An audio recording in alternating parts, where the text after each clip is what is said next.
Morning friends, happy Sunday, how the heck you doing? Well, William, Kate and the children were pushed out to work yesterday at the penultimate day of the Commonwealth Games. A very strange day to choose, to say the least.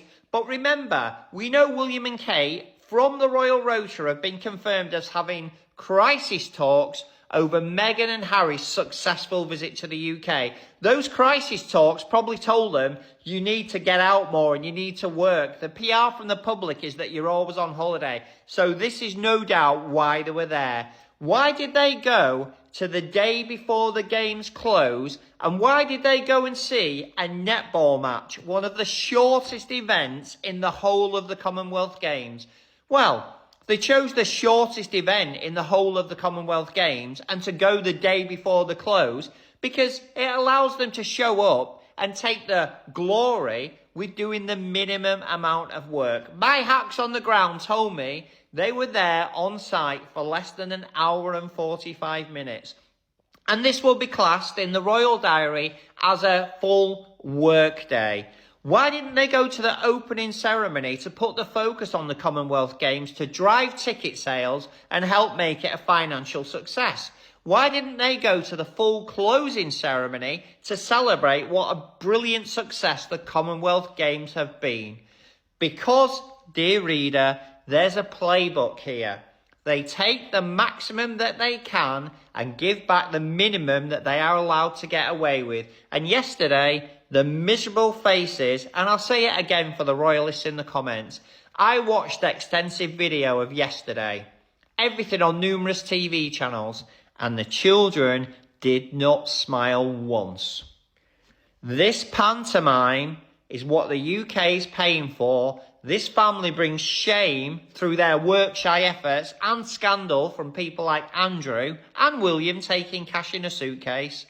They bring shame on the UK and it's time for change. Emily Andrews, the journalist, is literally at the centre of the Royal Rota and she has been spilling the tea for some time.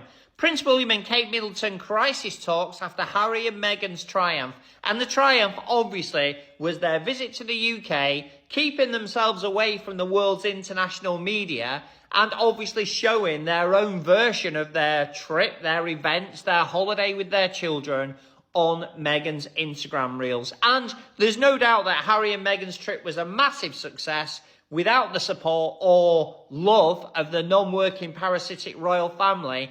And this is why Kate and William are holding the crisis talks. They have known for a decade that Meghan and Harry together are a power couple. They are eloquent, heartfelt, caring, and have a high work schedule. And William and Kate have known for a decade that they just cannot compete with that. I suspect these conversations and these crisis talks will develop further, and it will be interesting to see how little the non-working, taxpayer-funded royal family do to change their modus operandi, because they've known they've been ineffective for decades. They've known that the gravy train, the financial business that they run, has been under threat for decades. The Andrew situation made that even clearer to them. It will be interesting to see how little they do to turn things around. They've had the opportunity before to emulate Harry and Meghan's demeanour, their work ethic, their financial contribution to charities, the way they interact with the public. I mean, the list goes on. The royal family could change, but do not want to change. They want to take a lot and give the minimum back. And we've known that as UK taxpayers for a long, long time. It's time for change in 2026 and 2027. So it's been announced that Kate Middleton and Prince William are going to be taking time away from the royal life around the month of April and May. They are officially going to be stepping away. They're not going to be stepping away because they've been overworked. They're going to be stepping away because they need a break from the royal life. Somebody please tell me what Kate and William have done that is just so life-changing for them in regards to work and effort over the past 6 to 8 months that they need to take some time away. Please, somebody let me know, because they have 1,000 nannies as it is to look after their 3 children. These two barely even work. We've only now started recently seeing Kate Middleton, but the royal family like to do 3 to 4 events a month, and then suddenly now they want to take time off because they've done so much and they need a break. They are laughing in our faces in the midst of a cost of living crisis, electricity and heating bills, council tax, everything that is going up, and people are struggling up and down the country. Kate and William need to take time off because they've worked so hard, despite the fact that their annual salary as royals increases based off our tax-paying money. Our tax-paying money. Utterly ridiculous. I have thoughts about this, but before, I want to say 2 things. One, I am well aware it is speculation. I know that. If you have a problem with this, please contact Radar Online and let me know what they tell you, because I didn't read the article. I'm just giving my opinions on the article, and time will tell. This is something obviously that will be easily verifiable. I don't personally keep track of these 2. I don't really care what they're doing. I just found this to be interesting because I feel like there would be a reason why they're stepping back. I don't think it would be to spend time with their children. I assume they have staff, and I assume they have people that actually probably take care of their children more than these 2. I could be wrong. It's just my assumption, but I am curious to know why. So I was reading the comments and I came across this post, this one here. So I Googled it, and it is true. However, it's not for this situation. This was written in 2024, and it was about, any guesses? You got it. Rose. It was about Rose. It seems to be a persistent issue. Again, I don't know. I don't keep up with these 2. I don't really care. But I did find this to be interesting, especially because I was minding my business and the article came to me. But I am interested to see what happens. I did see like other memes, I just didn't save them, of like some tabloid magazine stating that there is problems, that they're having problems, which, you know, leads me to believe or confirms to me why they keep talking about Prince Harry and Meghan. Personally, Prince Harry and Meghan, they make their money independent. They're private people. And I know people are like, well, they're doing public appearances. That's different.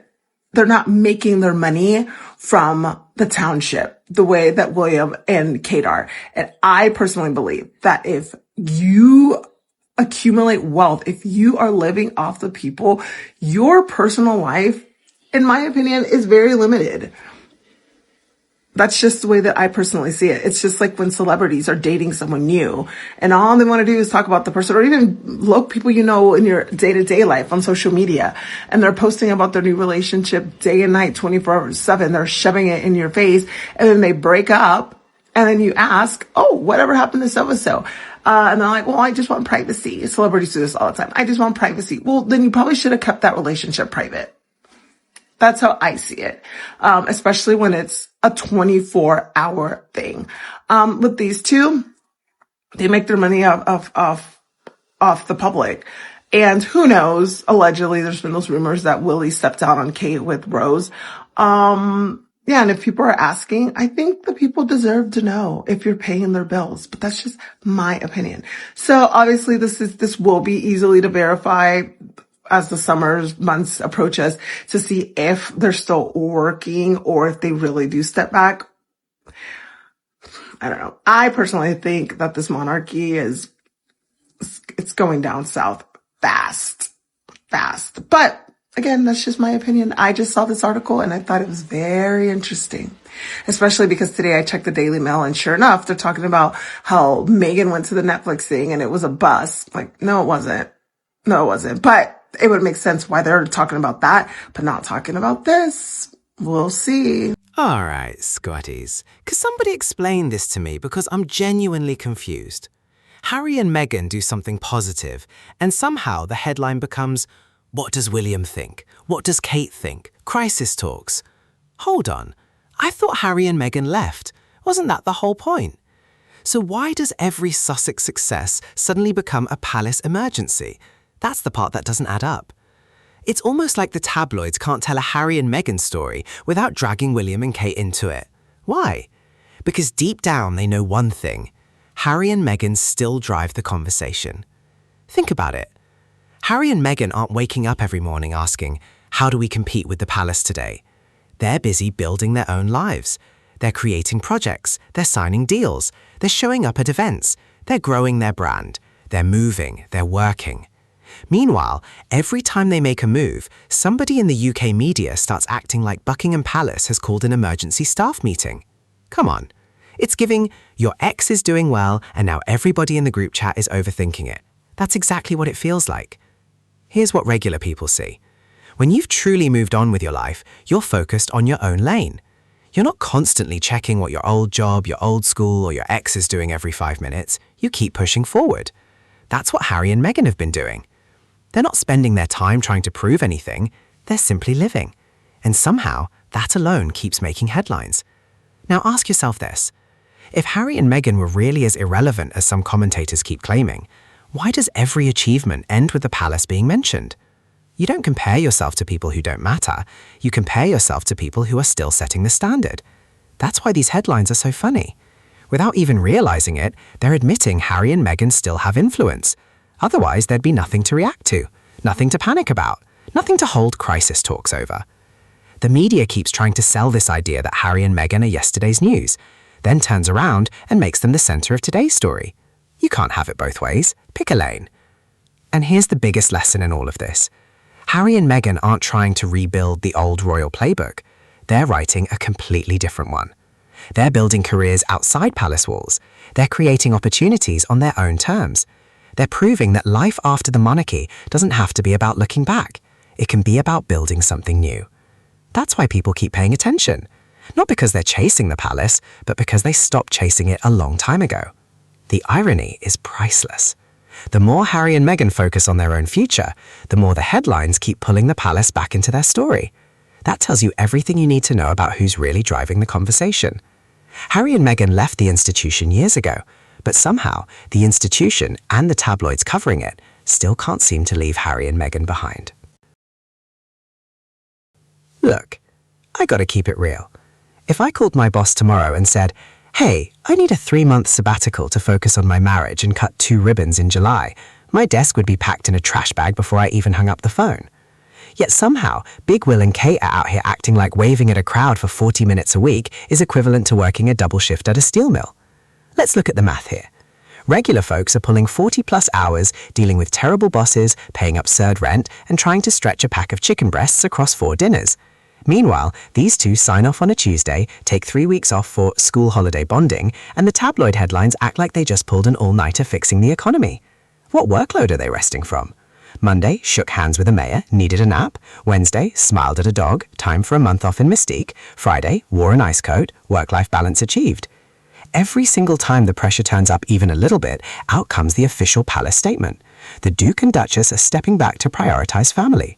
Must be nice. The rest of us got to trade our soul for 2 weeks of PTO and beg for a mental health afternoon while answering emails on the toilet. It's not even about hating the monarchy, it's just pure comedy at this point. They've turned doing the bare minimum into an elite sport. If pulling a 10-hour work month is considered back-breaking labor over in Kensington, then every single guy riding the bus to a 6 a.m. shift deserves a crown and a castle. Bottom line, if Will and Kate's current schedule is what they call working hard, the rest of the planet is severely overachieving. Punch the clock, wave a hand, take 6 months off. Nice gig if you can get it. Squaddies, here's what I think the palace still doesn't fully understand. The world changed, people changed, the way we connect with public figures changed. This isn't 1985 anymore. You can't just wave from a balcony twice a year and expect everybody to be impressed forever. People want more. They want to see what you're building. They want to see your work. They want to know what you're actually doing. And that's exactly where Harry and Meghan have been playing a completely different game. Look at what they've done since leaving royal life. Streaming, podcasts, books, business ventures, charity work, public speaking, global events, entertainment. They're not sitting around waiting for someone to hand them a schedule. They're creating their own opportunities. That's a huge difference. Here's what makes me laugh. Some people still act like Harry and Meghan are supposed to fail because they walked away from the royal system. Really? Have you looked around lately? The modern world rewards people who can adapt. Nobody gets a gold medal for standing still. If you own a business, you have to change. If you're a content creator, you have to change. If you're an artist, you have to change. If you're not evolving, you're getting left behind. It's that simple. Regular people understand this better than anyone. Ask somebody running a small business. Ask somebody driving Uber after work. Ask somebody juggling 2 jobs just to pay the bills. Life doesn't reward you for saying, "This is how we've always done it." Life rewards people who figure it out, who hustle, who adjust, who keep moving. That's exactly what Harry and Meghan have done. They didn't sit around complaining after they stepped away. They got to work. That's why they keep landing new opportunities. Success usually follows people who stay busy. And here's the funny part. Every time Harry and Meghan announce something new, the conversation immediately shifts back to the palace. Why? Because innovation grabs attention. Movement grabs attention. People are naturally curious about what's next. Nobody gets excited watching the same movie over and over again. They want a new episode, a new chapter, a new idea. Harry and Meghan seem to understand that. They're constantly looking ahead instead of staring in the rearview mirror. That's how modern influence works. It's not about waiting for the spotlight. It's about creating moments that make people pay attention. They keep finding new ways to stay in the conversation. That's not luck. That's effort. That's consistency. At the end of the day, the biggest advantage Harry and Meghan have isn't just their names. It's their mindset. They understand that today's world belongs to people who are willing to grow, try new things, take risks, and keep building. While some people are busy protecting old traditions, Harry and Meghan are busy building what's next. And that's exactly why they keep giving the world something new to talk about. And can we talk about the kids' situation for a second? Because every time the royal PR team drops their "they just want to focus on being present parents" line, my jaw hits the floor. Present parents? You've got a whole army of professional nannies, chefs, and housekeepers living in the wing next door. Regular parents are out here solo parenting 3 kids to a stomach flu, making school lunches at midnight, and still clocking in at 8 a.m. But Will and Kate need a 6-week sabbatical because little George has a school play? Give me a break. Then comes the absolute funniest part of the whole circus, the moment the media starts asking questions about them. Remember when those nasty affair rumours started floating around online? Suddenly Big Will's high-priced lawyers were flying out of the woodwork faster than Batman. They're pulling up to newsrooms citing European human rights law to stop people from gossiping on Twitter. Human rights? Sir, you live in a literal castle funded by taxpayers. You're not being oppressed. Someone just posted a meme. And the hypocrisy is wild. The UK tabloids can hunt Harry and Meghan across the entire globe 24/7, print total fiction about them every single morning, and the palace stays silent. But the second a single headline points a finger at William, the lawyers drop down from the ceiling like special ops, threatening lawsuits and wiping articles off the internet overnight. So let's get this straight. Harry and Meghan, tabloids print 500 insane stories a day, never complain, never explain. William, someone whispers a rumour at a dinner party, call the High Court, citing Article 8. Our human rights are under attack. Must be nice to have human rights that only activate when your reputation gets a scratch. Meanwhile, the rest of us are out here trading 50 hours a week just to pay rent, while the royal family treats a light afternoon of handshaking like a tour of duty. The hypocrisy is what really fries people's bacon. We're sitting here in 2026 watching costs go up on literally everything, while the royal PR machine keeps running the same tired play from 2012. Throw Harry and Meghan under the bus whenever the public starts looking too closely at the attendance sheet. It's an absolute joke. You've got regular people busting their humps 6 days a week, while a couple living in a free 20-room palace act like putting on a suit twice a month is heavy lifting. And the second anyone asks, hey, what do you guys actually do all day? Bam! Suddenly the front pages are miraculously flooded with a brand new, totally convenient smear piece on Montecito. It's cheap magician stuff. Look at the shiny distraction over there so you don't notice the empty calendar over here. People are completely over the PR theatrics. We don't want polished photo ops, tactical leaks, or selective human rights complaints. If tax money's keeping the lights on in the castle, the bare minimum requirement should be actually showing up to do the job, not playing footy with tabloid editors to protect your own ego. Times have changed. People want real accountability, not a carefully stayed wave from a balcony every 6 months. Thank you all for watching. I hope you enjoyed this podcast. I am Miles, and I will see you all in the next podcast. Blessed month to you all.